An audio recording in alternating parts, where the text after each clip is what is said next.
কখন কিভাবে কোরবানি শুরু হয়েছিল? এই কোরবানি শুরু হয়েছিল সর্বপ্রথম ইব্রাহিম আলাইহিসসালামের মাধ্যমে। আল্লাহ সুবহানাহু ওয়া তাআলা ইব্রাহিম আলাইহিসসালামকে স্বপ্নের মাধ্যমে নির্দেশ করেছিলেন নিজের সন্তানকে জবাই করার জন্য।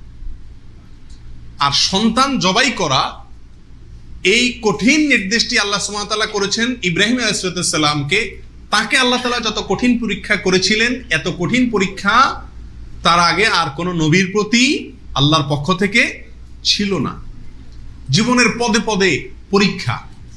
পরিবার সহ রেখে আসো মক্কায়, কেউ নাই সেখানে, কোনো আবাদি নাই, পাহাড়ি এলাকা, ছোট দুধের বাচ্চা সহকারে নিজের স্ত্রীকে রেখে চলে আসো। বাহ্যিকভাবে অযৌক্তিক নির্দেশ আল্লাহ সুবহানাহু ওয়া তাআলা, সেটাও তিনি মেনেছেন এবং পরীক্ষা পাশ করেছেন। আল্লাহ বলেছেন ওয়াইদ ইবতালা ইব্রাহিম রাব্বুহু বিকালিমাতিন ফাআতাম্মাহুন।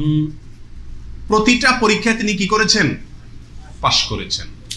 তো কোরবানির প্রেক্ষাপট হলো সংক্ষেপে এই অল্প কথায়, আল্লাহ সুবহানাহু ওয়া তাআলা ইব্রাহিম আলাইহিস সালামকে তার নিজের সন্তানকে আল্লাহ সন্তুষ্টির উদ্দেশ্যে জবাই করার জন্য, কোরবানি করার জন্য নির্দেশ করেছেন। আল্লাহ সুবহানাহু ওয়া তাআলা তার সন্তানের জবাই করতে আসলে চান নাই। আল্লাহ চাইছেন তার মনের পরীক্ষা নিতে, যে আল্লাহর নির্দেশ মানতে গিয়ে তার সর্বোচ্চ ত্যাগটাও তিনি করতে পারেন কিনা। তিনি আলহামদুলিল্লাহ পরীক্ষায় পাশ করেছেন। তিনি রাজি হয়েছেন, গেছেন, ছেলেও পাশ করছে, মায়েও পাশ করছে। ছেলের মাও রাজি, ছেলেও রাজি, বাপও রাজি। তো আল্লাহ সুবহানাহু ওয়া তাআলা গোটা পরিবারেরই পরীক্ষা নিছেন বলা যেতে পারে, এবং সবাই পরীক্ষা কি করছে? পাশ করছে। জবাই করতে গেছেন, আল্লাহ সুবহানাহু ওয়া তাআলা ছেলে তো জবাই হতে দিবেন না, এটা তো ছিল একটা পরীক্ষা মাত্র।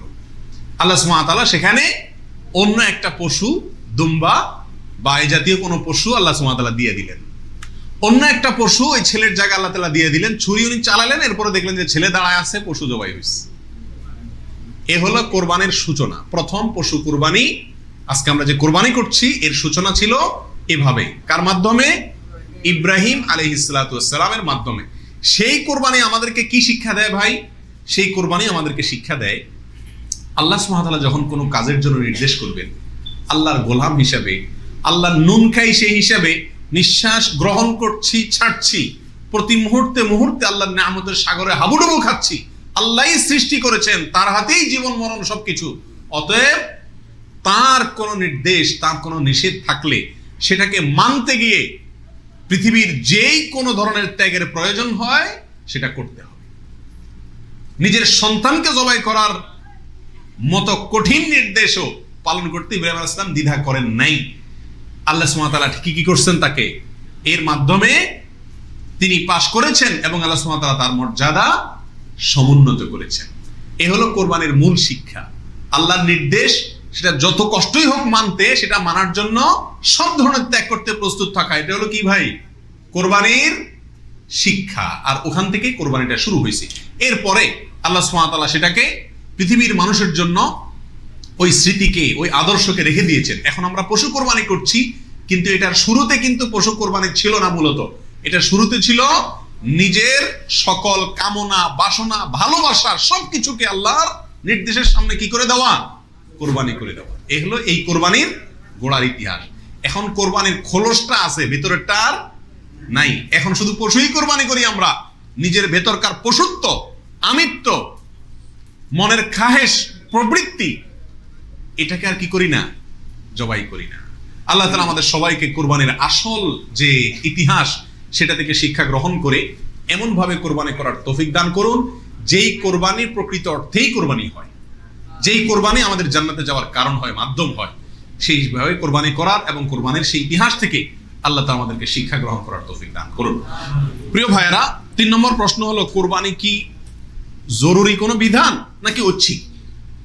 অর্থাৎ কোরবানি কি সবার জন্য করা জরুরি, নাকি কোরবানি সুন্নাত, নফল, মুস্তাহাব জাতীয় কোনো আমল? তো এই বিষয়ে বলবো যে এই ক্ষেত্রে ওলামা একরামের 2টি প্রসিদ্ধ মত আছে। ওলামা একরামের অনেকেই বলেন যে কোরবানি করা এটা সকলের জন্য জরুরি, যাদের সামর্থ্য আছে। ঈদের দিন, কোরবানি ঈদের দিন অথবা পরবর্তী দিনগুলোতে যেগুলোতে কোরবানি করা যায়, এই সময়ের ভিতরে যার কাছে নেশা পরিমাণ টাকা আছে তার জন্য কোরবানি করা ওয়াজিব, জরুরি, বাধ্যতামূলক। না করলে গুনাহ হবে। এটা অনেক ওলামা একরামের মত। তাদের দলিল সংক্ষেপে শুধু দলিলগুলো হালকা হালকা টাচ করে যাই। মুসনাদে আহমদ, ইবনে মাজা, মুস্তাদরাকে হাকিম এবং আরো অনেক কিতাবে একটা হাদিস বর্ণিত হয়েছে, যে হাদিসকে মুহাদ্দিসিন ইকরাম সহিহ বলেছেন। আল্লামা আলবানী রাহিমাহুল্লাহ নিজে হাদিসকে সহিহ বলেছেন। সেটা হলো এই, নবী আলাইহিস সালাম বলেছেন, মান ওয়াজাদা সাআতান আন ইউদাহিয়া ওয়া লাম ইউদাহি ফালা ইয়াকরাবান্না মুসাল্লানা।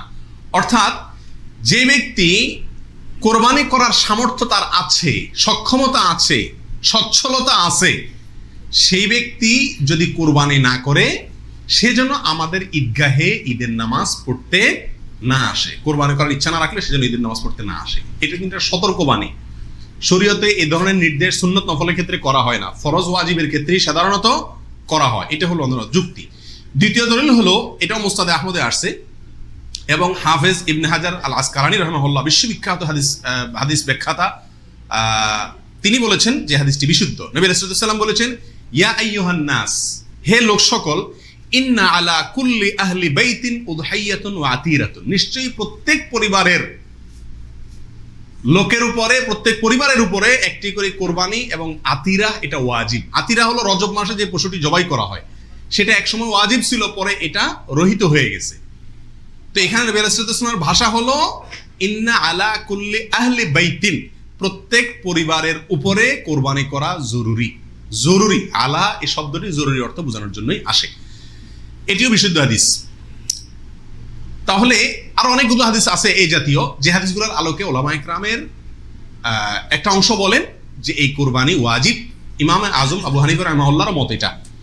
এর বিপরীতে অনেক ওলামা ইকরাম বলেন কোরবানি করা ওয়াজিব নয়, এটা সুন্নাতে মুআক্কাদা।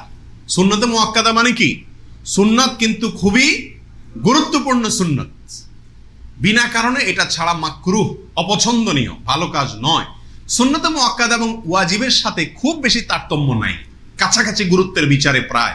সাহাবীদের ভিতরে অনেক প্রসিদ্ধ সাহাবী, তারা কোরবানি করতেন না, ওয়াজিব মনে করবে মানুষ এই ভয়, এরকম কোন কোন বর্ণনা পাওয়া যায়। তারপরে কোন কোন বর্ণনা জানাবে এটাকে সুন্নাতু আবিকুম ইব্রাহিম এই জাতীয় শব্দ ব্যবহার করেছেন। এসব কারণে ওনারা সুন্নত বলেন, সুন্নতে মুআক্কাদা বলেন। যাই হোক, সর্বসাকুল্যে এই কোরবানি খুবই গুরুত্বপূর্ণ একটি বিধান, এটা হলো নিশ্চিত। ওয়াজিবের মতটা গ্রহণ করলে এটা বেশি সতর্কতা হয় এবং ইখতিলাফ এবং মতপার্থক্যের ঊর্ধ্বে উঠা যায়, এবং অনেকগুলো বর্ণনা এর পক্ষে রয়েছে।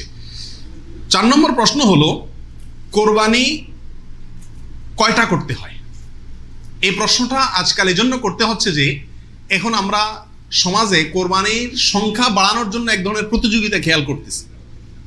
3টা গরু, 5টা গরু, 7টা গরু, এমপি সাহেব, মন্ত্রী সাহেব, ব্যবসায়ী সাহেব, বিভিন্ন সাহেবরা করে কি করে না, এমনকি আমরাও একটা গরু, একটা ছাগল, কারণ কেউ গরুর গোশত পছন্দ করে, কেউ ছাগল গোশত পছন্দ করে ঘরে, যার কারণে দুইটাই দিতে হয়, অথবা গরুতে 1 ভাগ দিতে হয়, আবার আলাদা ছাগল দিতে হয়। এই যে কোরবানির সংখ্যা বাড়ানোর একটা প্রবণতা আছে, আসলে ইসলামী শরিয়া কি বলে? কোরবানির পশু বা কোরবানির সংখ্যা কতগুলো হওয়া জরুরি?